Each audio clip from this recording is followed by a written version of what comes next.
पहले तो मेरा यह मानना है इस पूरे मुद्दे पर जो सीजेआई के यहाँ हमारे देश के प्रधानमंत्री पहुँचे हैं कि जो है कार्यपालिका और न्यायपालिका के बीच एक रिस्पेक्टेड डिस्टेंस होना चाहिए। ऐसा हम इसलिए बोल रहे हैं क्योंकि इस देश में भारत सरकार के खिलाफ भी कई मामले चलते हैं।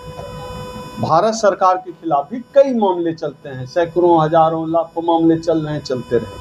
और नरेंद्र मोदी जी केवल वो भारतीय जनता पार्टी के नेता नहीं हैं, बल्कि भारत सरकार के वो प्रधानमंत्री, और भारत सरकार के खिलाफ भी मामले जो है सुप्रीम कोर्ट में है और वो चीफ जस्टिस ऑफ इंडिया के यहाँ पहुँच रहे हैं।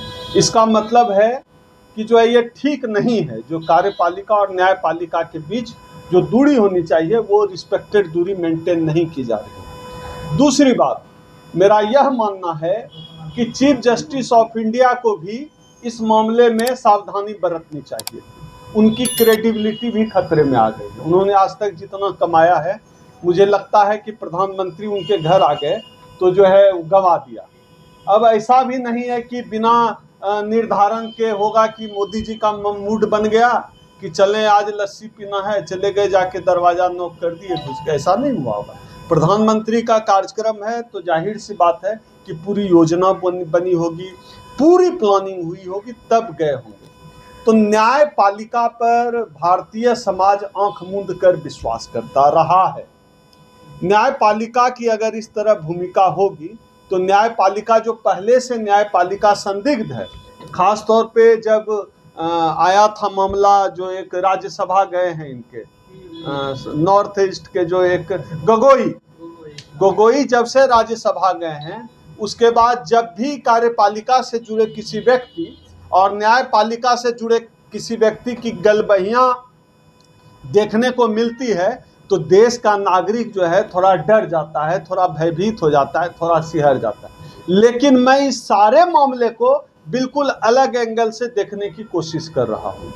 एंगल हमारा ये है, अभी पिछले दिनों जो है सुप्रीम कोर्ट ने SC/ST रिजर्वेशन पर फैसला दिया और उसके बाद नरेंद्र मोदी जी चाय पीने पहुंच जा रहे हैं चीफ जस्टिस ऑफ इंडिया के यहाँ। तो मैं उस फैसले से जोड़ कर देख रहा हूँ कि क्या जिस तरह का संबंध वो दिखा रहे हैं प्रधानमंत्री चीफ जस्टिस ऑफ इंडिया के साथ, तो क्या उस फैसले पर SC/ST रिजर्वेशन पर जो फैसला आया है चीफ जस्टिस ऑफ इंडिया का, उस फैसले पर प्रधानमंत्री मोदी की स्वीकृति और सहमति नहीं रह गई होगी?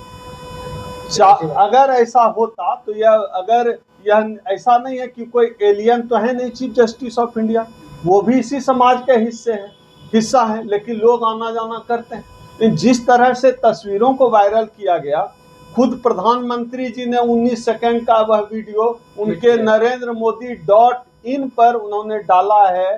ट्वीट तो मैंने नहीं देखा है, एक्स पर डाला 19 सेकंड का वीडियो। इसका मतलब है कि प्रधानमंत्री मोदी कुछ कहना चाहते हैं। अब क्या कहना चाहते हैं इस देश के नागरिक को अंदाजा लगाने के लिए बहुत कुछ है। कहना हो सकता है ये भी चाहते हो कि हो सकता है कि चंद्रचूड़ जी जो है, नहीं 2-3 संकेत हैं कि मैं 2-3 पॉइंट बोल देता हूं कि 2-3 मुद्दे हो सकते हैं कि संदेश देना चाहते हो मोदी। हो सकता है DY चंद्रचूड़ किसी राज्य के राज्यपाल बन जाने वाले समय में, संवैधानिक है। या हो सकता है DY चंद्रचूड़ जो है राज्यसभा चले जाएं, तो ये एक संकेत है। तीसरा एक संकेत धीरे से ये भी है कि जो है आज केजरीवाल जी की बेल पर जो है डिसीजन होना था, हो गया। क्या हुआ? अच्छा, जमानत मिली। तो एक संकेत ये भी है। चौथा संकेत है कि आप इशारों से समझिए कि ये भी मुट्ठी में, जैसे ED CBI जैसे संगठन है मुट्ठी में, तो हो सकता है कि मोदी जी यह संकेत भी देना चाहते हैं, क्योंकि अपनी सर्वशक्तिमान वाली छवि को तो वो हर दिन बड़ा करते ही है मोदी जी। लेकिन साल 2009 का एक मामला है, आयोजन जो है इफ्तार पार्टी का है, PM आवास है, मनमोहन सिंह CGI मुलाकात। उस समय आप लोगों की पेट में दर्द नहीं हुआ, उस समय आप लोगों ने कुछ नहीं कहा। अभी आप लोगों को जो है बहुत ज्यादा समस्या हो रही है। प्रधानमंत्री कोई कार्यक्रम आयोजित करते हैं और अलग अलग, उसमें सिर्फ चीफ जस्टिस ऑफ इंडिया उनके घर चाय पीने नहीं पहुंच गए थे मनमोहन जी के। मैं वही कह रहा हूँ, दोनों कार्यक्रम का जो बेसिक अंतर मुझे दिखता है कि जो इफ्तार पार्टी थी केवल एक व्यक्ति चीफ जस्टिस ऑफ इंडिया के लिए नहीं थी, लेकिन कल जो है, या ऐसा नहीं है कि उसमें सिर्फ जो है चीफ जस्टिस ऑफ इंडिया पहुंचे थे, लेकिन कल का जो गणेश चतुर्थी वाली जो घटना हुई है उसमें अकेले मोदी जी पहुंचे। तो दोनों घटनाओं को हम मिलाकर नहीं देख सकते। दोनों घटनाओं ऐसे एक नहीं होता। अभी सुनिए जवाब, मैं तथ्य से जवाब दे रहा हूँ। एक मौका नहीं होता है जहां सिर्फ प्रधानमंत्री मिलते हैं, प्रधानमंत्री of chief justice of India. ऐसे सैकड़ों मौके आते हैं। आपकी कई तस्वीरें आपको अभी मोदी जी और चीफ जस्टिस ऑफ इंडिया पहले की भी मिलेंगी, अलग अलग सार्वजनिक कार्यक्रमों। सार्वजनिक, वो इफ्तार पार्टी दिया है, सार्वजनिक कार्यक्रम है। मैं सरकारी कार्यक्रम नहीं कर रहा, मैं सार्वजनिक कार्यक्रम कर रहा हूँ। सार्वजनिक कार्यक्रम और व्यक्तिगत किसी के घर में जाने में अंतर होता है मेरे भाई। इस अंतर को समझना। गणेश पूजा से क्यों दिक्कत रहेगी भैया? मुझे दिक्कत यह है कि कार्यपालिका और न्यायपालिका के बीच जो एक रिस्पेक्टेड डिस्टेंस होना चाहिए, जो जुडिशियरी का जो आइसोलेशन होना चाहिए, वो आइसोलेशन जो है वो डिस्टेंस खत्म हुआ है, आइसोलेशन लेयर टूटा।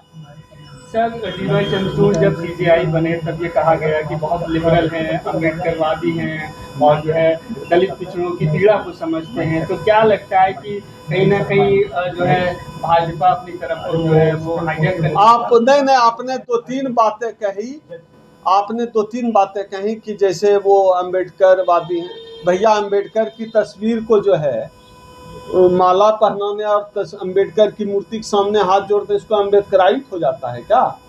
नहीं सर, बड़ों की तो बात माननी पड़ेगी। आप दलित, सर बड़ों की तो बात माननी पड़ेगी ना, जज हैं तो ऐसी बात तो माननी पड़ेगी। आप लोगों को भी बात मानी थी। महेश शर्मा जी कहते हैं जो जज थे, अगर मोरनी आंखों में आंसू ले लो बच्चे पैदा हो जाते हैं। जज कोई भगवान थोड़े।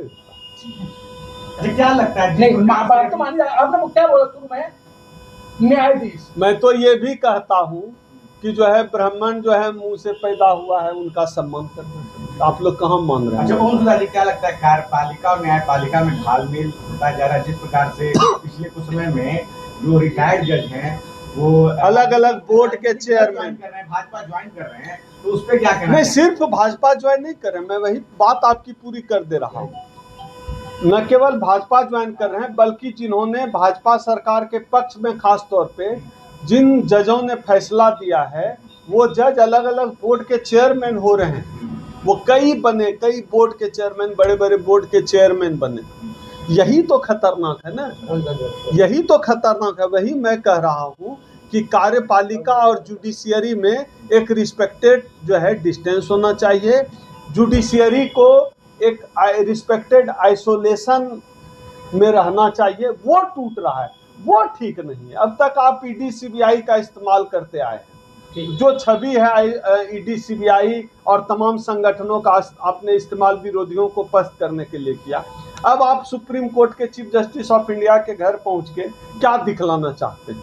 संविधान की आधारभूत संरचना में झारने की जो है निष्पक्षता की बात की गई है, लेकिन जब पीएम जो है जाते हैं गणेश पूजा में, उस पर क्या कहना चाहेंगे? क्या मेरा तो यह कहना है, जो सरकारी पदों पर बैठे हुए लोग हैं, संवैधानिक पदों पर बैठे हुए लोग हैं, उनको सावधानी बरतनी चाहिए, क्योंकि हमने आपको प्रधानमंत्री चुना है, पुजारी थोड़े ही चुना है। ठीक है, संविधान तो अधिकार देता है सबको। मैं अधिकार। तो वीडियो पसंद आए तो लाइक, शेयर और News 22 लाइव को सब्सक्राइब करना ना भूलें। शुक्रिया। देखते रहें News 22 लाइव, सदैव आपके साथ।